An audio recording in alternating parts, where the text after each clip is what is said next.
Hi everyone. Today we're going to be framing the purpose of our history course. The directions are as follows. Read and annotate the following articles. You can do this in your Google Doc. In the end, we will discuss how this article supports or challenges your ideas about the study of history. Article 1. Why students should study history. This article is taken from an interview with Howard Zinn. He was interviewed in 1994 by Barbara Miner of Rethinking Schools magazine. Howard Zinn is a world-renowned professor of history and author of the book A People's History of the United States. I started studying history with one view in mind, to look for answers to the issues and problems I saw in the world about me. By the time I went to college, I had worked in a shipyard, had been in the Air Force, had been in a war. I came to history asking questions about war and peace, about wealth and poverty, about racial division. Sure, there's a certain interest in inspecting the past, and it can be fun, sort of like a detective story. I can make an argument for its knowledge, for its own sake, as something that can add to your life. But while that's good, it is small when compared to the very large goal of trying to understand and do something about the issues that face us in the world today. We should be encouraged to go into history in order to come out of it clearer and stronger in our own understanding of the world around us. Interviewer: What do you see as some of the major problems in how U.S. history has been taught in this country? Another major problem has been the emphasis in teaching American history through the eyes of important and powerful people, through the presidents, the Congress, the Supreme Court, the generals, the industrialists. Interviewer: How do you prevent history lessons from becoming a memorization of dates and battles and congresspersons and presidents? You can take any incident in American history and enrich it and find connections with today.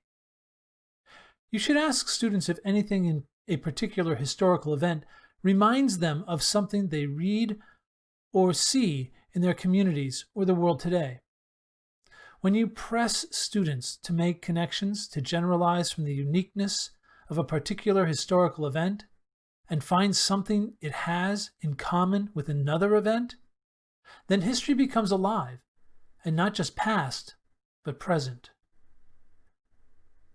And most importantly, you must raise the controversial and important questions.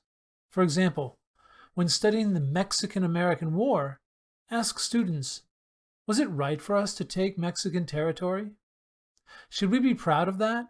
Should we celebrate that?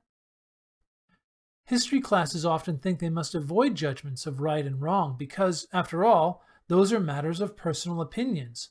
Those are issues on which people will disagree. But it's the areas of disagreement that are the most important. Questions of right and wrong and justice are exactly the questions that should be raised all the time. When students are asked, is this right? Is this wrong?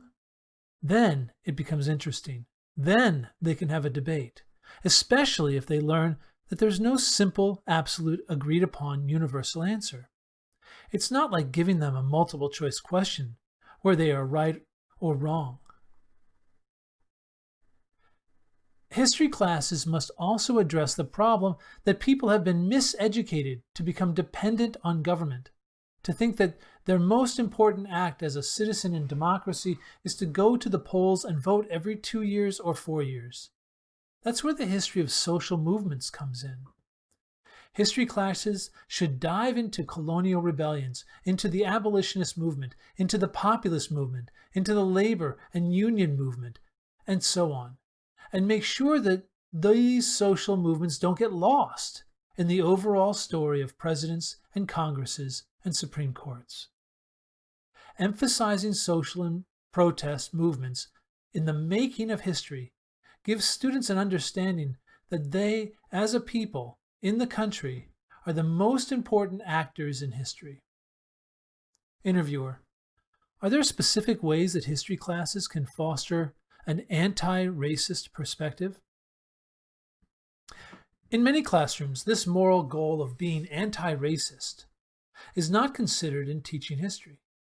For example, I think people have to be given the facts of slavery, the facts of racial segregation, the facts of government complicity. Complicity means supporting or allowing by not stopping something to happen. In racial segregation, government complicity in racial segregation, the facts of the fight for equality. But that is not enough. I think students need to be engaged emotionally on the issue of equality. They have to try to feel what it was like to be a slave, to be jammed into slave ships, to be separated from your family.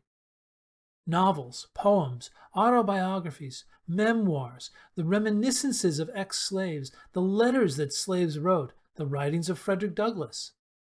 I think they have to be introduced as much as possible. Students should learn the words of people themselves, to feel their anger, their rage. Interviewer: is it possible for history to be objective? Objective means describing something in a completely unbiased or neutral way. Objectivity is neither possible nor desirable. It is not possible because all history is subjective. All history represents a point of view. History is always a selection from an infinite number of facts, and everybody makes the selection differently based on their values and what they think is important. Since it's not possible to be objective, you should be honest about that. Objectivity is not desirable because if we want to have an effect on the world, we need to emphasize those things which will make students more active citizens and more moral people. Article 2 is entitled "The Biggest Lie We Teach About American History." The article is taken from an interview with James Loewen. He was interviewed in 2018 by Sean Illing of Vox Media. James Loewen wrote an award-winning book, Lies My Teacher Told Me, and taught race relations at the University of Vermont for over 20 years. One of my favorite writers, Gore Vidal, once described his country as the United States of amnesia. We learn nothing because we remember nothing, he wrote. Vidal's point is simple enough. America's concept of itself is shaped by mythology, not by facts. And it's harder to address mistakes if you're unwilling to face them honestly. Interviewer: according to your book, The Biggest Lie We Are Taught in U.S. History Class is that the country started out great, and we've just been getting better ever since. It is true that progress has been made since the country began in 1776. My problem is the suggestion that progress is automatic, which it most certainly isn't. Second, the idea we're always getting better keeps us from seeing those times when we are getting worse. Consider the period of 1890 to 1940, when race relations got systematically worse every year. America actually got more racist in its ideology than at any other time in history. After slavery, white people convinced themselves that there were equal opportunities, which is a lie. They told themselves that black people were criminals and incompetent and unable to succeed. The point isn't that life was better for people under slavery. It's that the story of moral and political progress isn't so clear. And when we pretend that it is neat and clear, we cause teachers to teach and students to think that progress happens automatically, and that destroys the impulse to change things, to become an activist. Interviewer: what do you mean when you say that some history textbooks don't focus on the right things? That gets back to the point about progress. I think that textbooks fail to teach what causes what. Everything is just one damn thing after another. You need to learn all those little facts.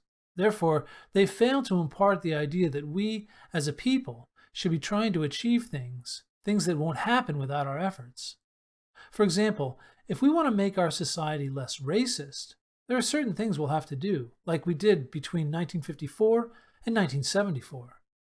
During this time, you could actually see our society become less racist in both attitudes and in terms of our social structures. If we want to make society more racist, then we can do some things we did between 1890 and 1940, because we can actually see our society becoming more racist, both in practices and in attitudes. So by not teaching causation, we disempower people from doing anything. By teaching the things that things are pretty much good and getting better automatically, we remove the reason for citizens to be citizens, to exercise the powers of citizenship. But people exercising their powers of citizenship is exactly how progress happens.